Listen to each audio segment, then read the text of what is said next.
What's up? What's up? How y'all doing? How's my lighting in here? Is it okay? Y'all can see me pretty good.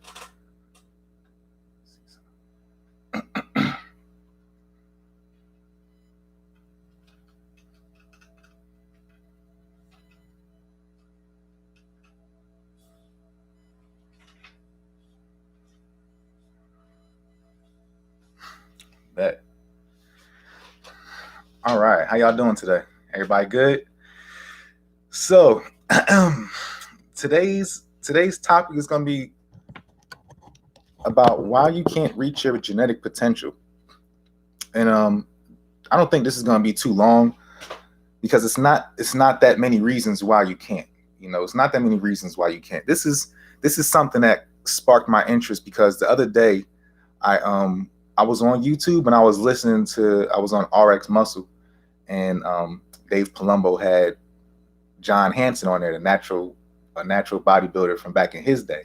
And I always find it fascinating to listen to old bodybuilders because they didn't have many resources. And so because they didn't have that many resources and have the knowledge that we have now with all these different types of workouts and these different types of equipment, they were just trying stuff. And because they were so ignorant, so to speak, compared to where we are in 2021, how we're reinventing the wheel a million times and stuff like that and figuring new things out. They were in the early stages of it all. So it's always fascinating to hear where they were coming from as far as putting on that size. And you had to have a little, it almost seemed like you had to have a little ignorance. Like ignorance was bliss. The less you knew, the more, you were just mentally capable of, because you were just going to be willing to be open-minded to trying new things, right? So it made me think about, the fact that some people limit themselves because, or they just, people just have limits on themselves. They don't understand that you can actually achieve a great physique. And if you look at back in the day, like, even, I mean, of course they may not have been natural, but they were closer to natural than where you are today. Because even people who worked out back then, even like, when they had weights in jail, you used to see jail inmates and they were huge. You know what I'm saying? I don't know if they had access to certain things, but I know it wasn't part of their regimen. It was just a lifestyle, and just the fact that they were lifting and doing all the other things right and just kind of pushing their body to the limits. And so I say that to say this, everybody has their own version of what their best body would look like. You can't look like somebody else's best version. You know what I'm saying? Like, you kind of just got to look like yourself. And we had a conversation about that a couple weeks ago. Stop comparing yourself to others, right? And so the reason you don't want to compare yourself to others is because your body may be able to achieve what your body's going to look like, and their body's going to look like what theirs could look like at their best and at your best. So the key is you got to focus on what you would look like at your best. Your best is bodybuilding, pretty much, because you're just getting to your best version of yourself. So now let's get into the couple things of why I think you'll never reach your genetic potential and what you probably should do to kind of get around it. Because even in my day, when I was competing in my natural shows and just trying to find my fitting of where I look best, what organization I look best in. If I was, remember, I was too big for men's physique, but I was too small for NPC shows. So it was like a real weird, spectrum of being boxed into things that I didn't fit in. Right. So that pushed me to want to know, like, what are my limits then? What are my limits? Like, and I didn't know what I was going to do next. My thing was, do I really want to become an IFBB pro? Do I really want to go that route? Because I knew that my body wasn't going to go that far naturally trying to compete with those dudes. So I already knew what I was going to have to do in order to be an IFBB pro. And that didn't even guarantee that I would have still made it. You know what I'm saying? I just would have been doing it in hopes of becoming a pro. But it was like, well, then what? Okay, I'll make a pro. Then what? What am I going to do next? So I got to a point where I was like, let me chill out. I like where this frame is right now. I'm getting compliments. This is what people are saying they like seeing on me. I don't need to go too far. This is my genetic max. You know what I'm saying? And I've seen it before. So I know what I can look like. And I also know what my father looks like. So because I know what my parents look like, I kind of have an idea of what my body frame can be like if I really pushed it. You know what I'm saying? So some of you guys, you got your mom's body. Some of you guys, you might have your dad's body, and some of y'all have, your mom's and your dad's body, and it just don't look right. You know what I'm saying? I know some guys, some of my friends, they just got big hips for a man, and it's like, man, you got big hips, that's tough, or a big butt, and you got that from your mom, dude. You know what I mean? Like, you didn't get that from your father's side of the family, so it it really affects what your body's going to look like at its best. So I wouldn't say to just have a person in mind to say, I want to look like him, because you can't do that. You got to look like what your best version would be. Okay. So let's get into it. The first thing is, you don't work out hard enough to actually build muscle. I think a lot of people think they work out hard and they get it in, but they don't actually work out to the point where they're tearing down the muscle and building it back up by eating the right foods. So because you're not working out effectively, you may not be actually making any progress at all. You could be in the gym, going to the gym 4 or 5 days a week and making zero progress because you're not working out for hypertrophy. You're not building any muscle. You just going to the gym just to go to the gym and having an expectation that something magnificent is going to come out of it. And that's not the case a lot of times. You know what I'm saying? So you have to work out to actually build muscle. You got to make sure you're eating the right foods to put that back on. And the other thing is, you have to track your body too, because even for myself, I know when I work out, I don't know if I've made progress or not. You know, sometimes I'll read the comments on YouTube and people be like, "Oh, you look way smaller," and I'm like, "I look way smaller." Like, you know, I was 193, 198, 202. Like, all that's like, those numbers to me are nothing. That's all in the same range. You know what I'm saying? So I don't even understand what looking smaller means, because I see myself all the time. I mean, now listen, if I fall off a lot, I know I've fallen off. But when I see my measurements on the scale, it's not a looking smaller thing. It's just a downsized version of the water I probably was holding, the mass. Remember, I was on creatine and all these other things, so that wasn't even real weight, you know. So it was like, you have to track the progress to see if you're actually making changes in your body, and you have to do your measurements. You got to measure your shoulders, your chest, your back. You got to take a lot of pictures of yourself so that you can have your before and afters to know. I think if you don't know what your progress is like, then what'll happen is you won't be able to know if you're making improvements or not. And you know what they say, what gets measured gets improved. And so if you're trying to make changes in your body, you got to really get yourself a notebook, you know, do your measurements, get yourself one of those tape measures that goes around you, and you can really be able to, you know, figure out what your body is looking like, because you're going to need that. You're going to need that in order to make change in your body. We're talking about making a physical look change in your body, how you can get to your genetic max, not just on some old, I want to look better this week and I want to fit better in my clothes. We're talking about how to reach your max. Like, this is something that has to be so meticulous to a degree, you know, to reach your genetic potential. It's not just about like, oh, I worked out hard and I ate good. This is about like, you got to have a lifestyle. You got to have a mindset of, okay, I don't look good enough. Like, I got to do something better. I got to make progress. I got to go change. Like, I'm unsatisfied. You gotta never be satisfied. And it's crazy because, you know, even when you're making changes, you might, you know, if you live with somebody, or if any of you guys have ever been through this, you might come home and talk to your significant other, whatever, you know, if you're a man, talk to your girl, or your girl talk to your man. And you're like, hey, you know, do I look any different today? Do I look different today? Do I look different today? And they're like, no, man, you look the same way you did yesterday. And it's because they can't see that either. But when you start taking pictures and you're able to look back on it and see that progress, and I learned this from Frank Zane, from listening to Frank Zane, said if you take pictures of yourself and able to look back on your progress, you can really see the changes that you make. So you got to take pictures, you got to track your progress, and you got to have your own goal for what you're trying to achieve in a certain amount of time. You see what I'm saying? So be very critical of yourself. Don't think that you look good. Don't think that you're, you know, in the best shape already. Don't tell yourself, oh, I already look great. You got to almost tell yourself, man, I look terrible today. You know what I'm saying? Like, let me keep going. I look terrible. I need to fix this. I need to get better here. I need to get better there. So you got to be so much of a critic of yourself, and then track the progress to know if you're actually making progress. You know what I mean? You got to almost assume that nothing's happened. You got to almost assume that you look the same way you did 3 years ago. You know what I'm saying? And just treat your body like, I got to keep on making progress, keep on making progress. This ain't good enough.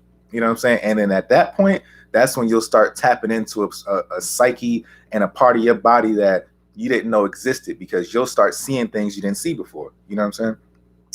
All right, the second thing is your diet and your supplementation isn't sound. And I don't mean that it's not sound, but it's not sound for your body. Like, I'll give you an example. One of my good friends emailed me a couple weeks ago asking me if I could write a meal plan for one of his clients who's competing. And he and I used to do a lot of work. I used to write a lot of meal plans for when I wasn't writing meal plans for people who were just online, I was writing meal plans for competitors. So other trainers were coming to me asking me to do meal plans for their clients. And so I had a lot of these people who I was doing meal plans for, and it got to the point where I was really staying up studying and researching about blood types and food allergies and, learning all these different things. And I started realizing that it's not just about, carbs, fats, proteins. You got to get into the part of your body where it's like, are you digesting your foods properly? Are you having your digestive enzymes? Are you allergic to something that you don't know you're allergic to? Are you are you having dairy and it's keeping you bloated? We talked about the wheat last week, of taking that out of your system for the summer so it makes your stomach go down. Sometimes people had these food allergies and had these different blood types, and certain foods don't work well for certain blood types. You know what I mean? And then also certain supplements are needed to be taken more for people with certain blood types, and just different things that you have may not allow your foods to process, or you may not be timing your foods correctly based on the way you're eating. Maybe you're having one big meal at nighttime, but having little meals all day long, but you worked out, real early and you didn't put no food back in your system right then, but you waiting all the way until the nighttime. So your food sequence can be out of order. All of these different things can be out of order, and it really messes up you reaching your genetic potential, like your max. It messes up you tapping in. You know what I mean? Like, you can really work out, but it's another thing to tap in. It's another thing. When you see somebody who looks tapped in, like, that dude is here for a reason and he's getting busy in the gym. I'm sure every once in a while you guys have been in the gym and you've seen somebody who looks like, all right, let me leave that man alone. Like, you could clearly tell he's focused. Like, what are you doing? You getting ready for a show or something? You know what I mean? Like, why are you walking around looking this elite for no reason? And so, sometimes people would just tap into their genetic potential like that. They want to see how far they can go. And when you want to know how far you can go naturally, you have to be like that. Like, you really have to be like that. And I don't think a lot of people understand. And this is what I realized by watching or listening to that podcast, is that a lot of people don't understand that it takes a lot of work. When they say hard work and dedication, it seems like, yeah, hard work and dedication. But to be honest, like, that shit is hard, like, that shit is really hard. It's really tough to sit there and go through all of that to just see what your body could look like. Like, why? You know what I mean? Like, you really have to be almost psychotic just to go that far. And that's why I needed to have competitions, because there was no reason for me to just be looking, premiere all the time and whatnot. I was like, I got to get ready for a show. I got to do something with this. I can't just walk around and maintain this all the time. But in order to really tap into it, you got to do those things, and you got to be very meticulous. Okay. Okay. And the last thing, so like I said, we're going to keep this one short today. Last thing is, you're not patient enough and you don't have an eye for detail. You have to be very patient with making progress, period. You got to be patient with making progress. Like, that's what everything you do in life, right? You got to be very patient, and that's tough to do, especially when it comes to your body, because you want that gratification right now. You want to see the difference in a couple days, or you got a plan. You're like, you know what? I'm ready to start. I want to get in shape now. And so now you want to get in shape, and you're going into it, and you're let's say you are being disciplined. Let's say you are going in there with a game plan, and you are, being consistent. You're doing your specific body parts every week, and you're eating on time, and you're doing your cardio right. And let's say you are doing everything. You're still going to be like, man, I don't see no change, because you may just not be patient enough. And a lot of times, like, that muscle and that size doesn't come on overnight. You know what I mean? Like, it don't come on overnight. I know when I was getting ready for shows, I put it to you like this. My first competition, I think, was in 2015. And I hadn't done any type of lifting for competition style training. Like, that was a whole different type of workout I was doing. When I started getting ready to do competitions, I stopped doing the things that I was doing before, because I was doing power cleans. I was doing a lot of deadlifts. I was still doing some deadlifts, but I was doing a lot of deadlifts. I was doing like clean and presses and jerks. And I was doing kung fu, and I was doing rock climbing, and I was doing CrossFit stuff. I was going to different CrossFit gyms on Fridays, because you can do like a pop in at a CrossFit gym on Friday. You pay $15 and just do whatever their workout of the day is. And I was driving around the city, just like driving around Georgia, driving around the state, just finding little CrossFit gyms to pop into to kind of put my body on the line and test things. You know what I'm saying? I was doing 5Ks. So when I was like, okay, what I'm gonna do next is just bodybuilding, that turned into a whole different system of training. Like I stopped a lot of that stuff because of course it got me hurt, but at the same time, like I needed to dedicate myself onto just putting on size. And so my body, yeah, it looked good. Of course it looked good, but it was I had more of a functional physique. When I went into start trying to train for doing a competition, my shoulders were number one on the list. You know what I'm saying? Like when I saw what they were looking for the winners, I was like, yo, those dudes got huge shoulders. Like I look okay, but those shoulders, I got to get some shoulders. And so I started really, really digging in, like tapping into my shoulders, man, to the point where people were asking me like, yo, what do you do for your shoulders? And I was killing them. You know, I had went to a coach, found out, you know, got a good workout plan from him. I was like, hey man, what do you think I should do for shoulders to build my shoulders? I actually talked to one of the judges for one of the competitions I was going to do.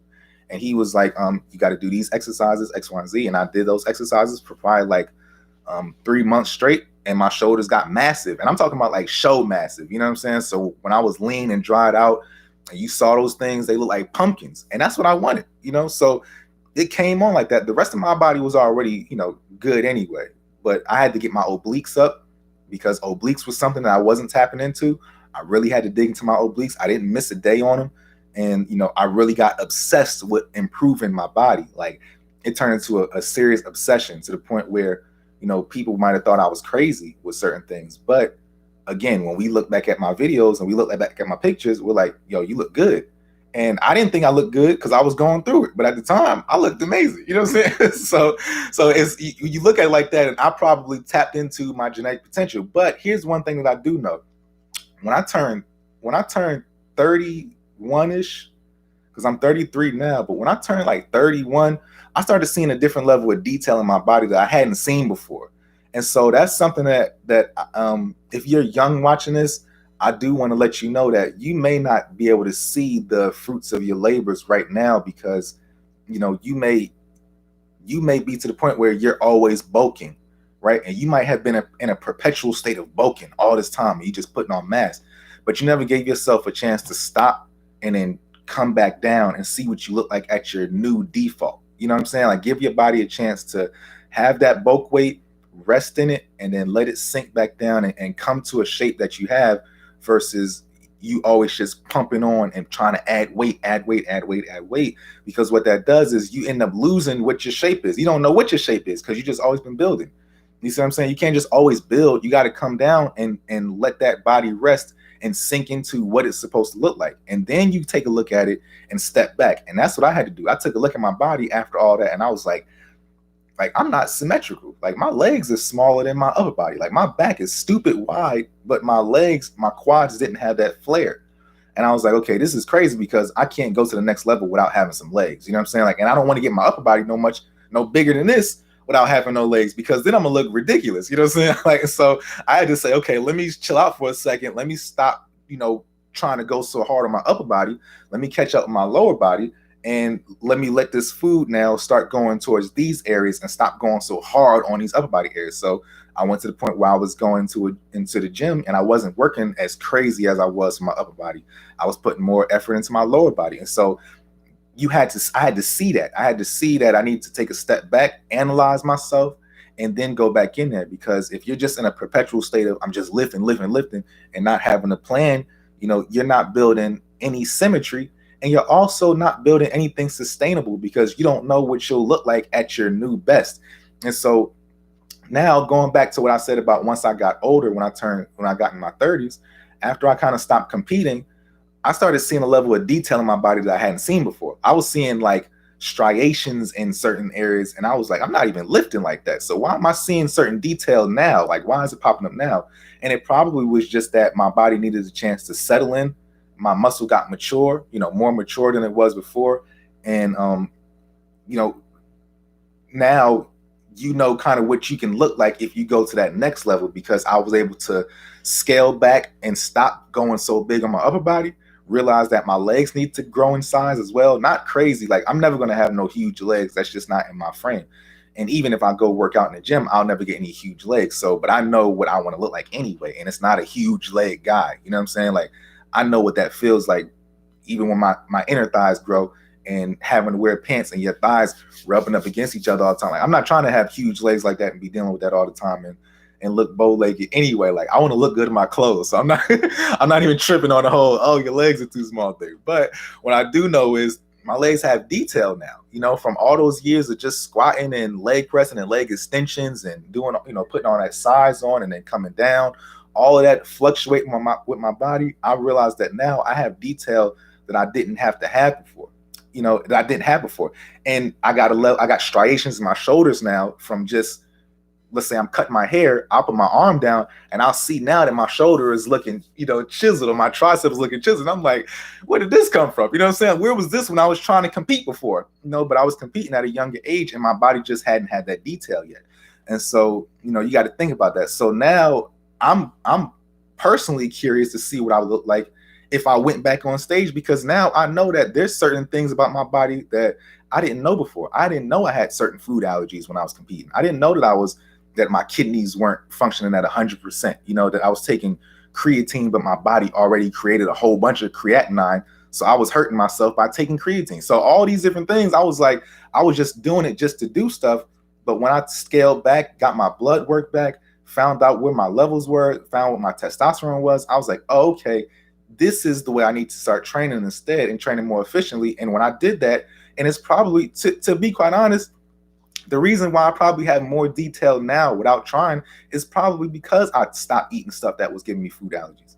You know what I'm saying? Or stopped doing certain things that were bad for my kidneys and stopped taking creatine and all those crazy supplements and protein powders and stuff like that. That's probably why I was able to see more detail, and I was able to build my body at a foundation that was based on foods and natural resources versus building my body on supplements and creatines and powders and shakes. And I got to have 2-3 shakes a day in between and oatmeal blended in my shake. And I got to eat big. Like, all that stuff that's not sustainable.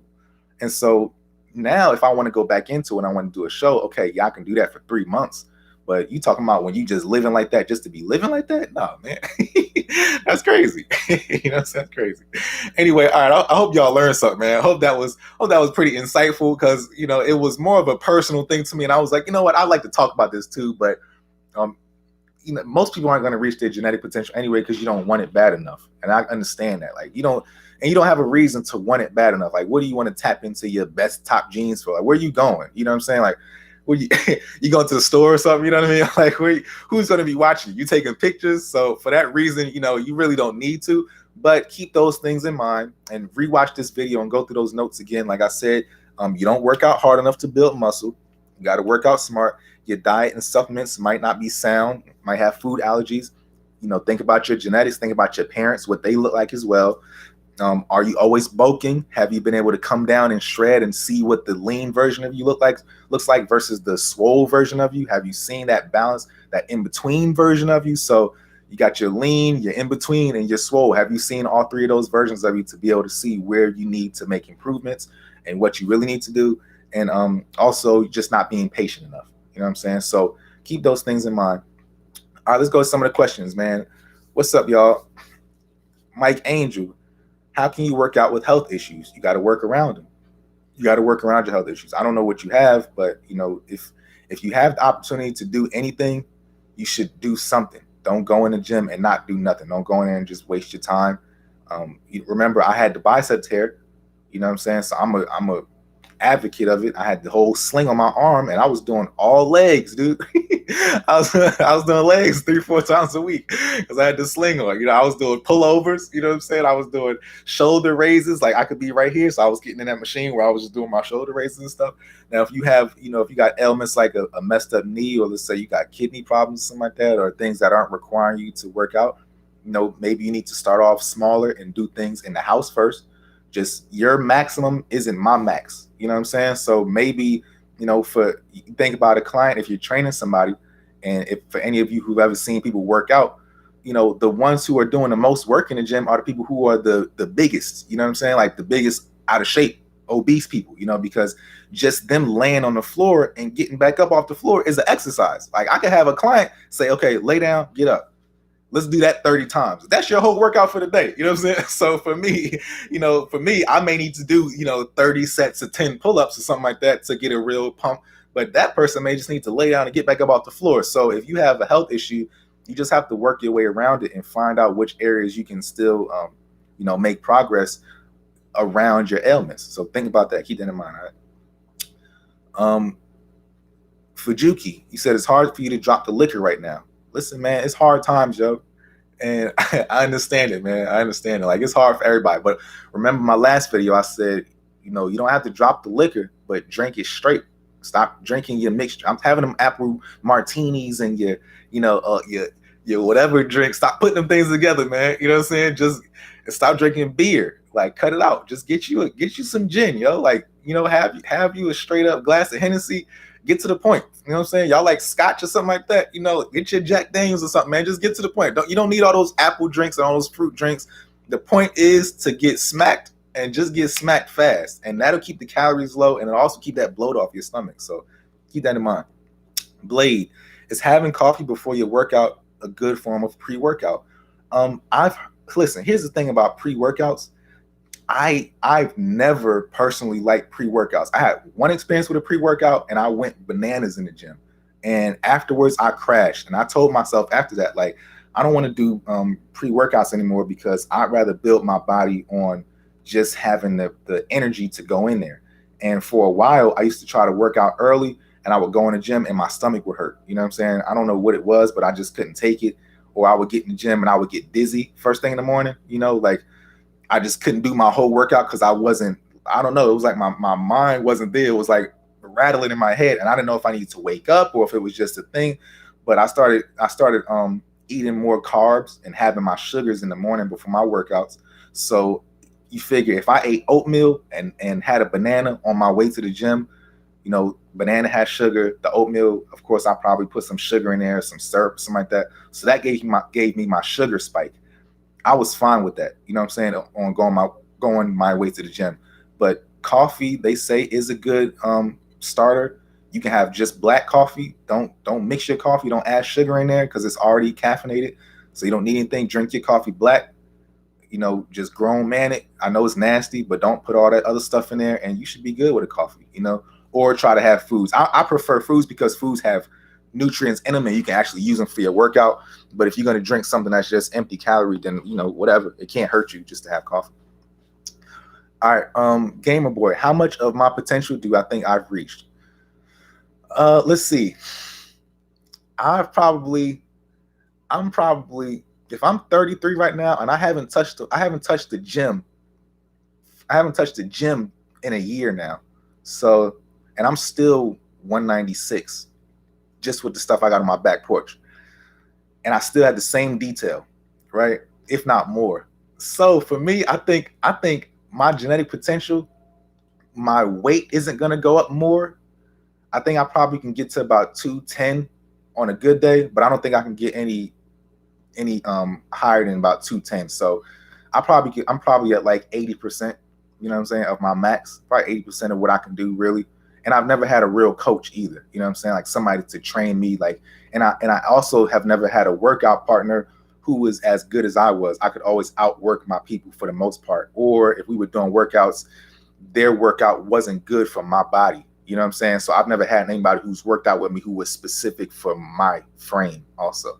So that's another thing too. Like, I've had workout partners, but they've been like, we're going to do my workout today. Okay, tomorrow we'll do your workout. Okay, tomorrow. So that don't do nothing for me getting ready for a show. You know what I'm saying? So I would think that if I had all my stuff right, like all my money right to be able to eat as much as I could, because even before, like when I was getting ready for those shows, I was broke. I didn't have no money. So I was just eating. I was eating cans of tuna and stuff and just, whatever I could find. Now, like, I want to eat some food. You know what I'm saying? So I'm probably like 80%. I could do better.